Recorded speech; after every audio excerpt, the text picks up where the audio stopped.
Hello kabayan, pauwi na galing trabaho. Dala ko pa yung mga damit, uniform namin sa trabaho sa loob. Parang astronaut kasi kami doon kasi nasa food manufacturing kami. So pauwi na, gabi na. Ayos, salamat sa Diyos, natapos na rin ang isang araw.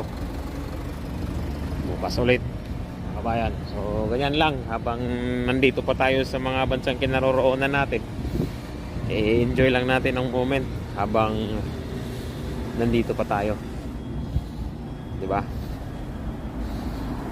Kasi pag hindi natin i-enjoy,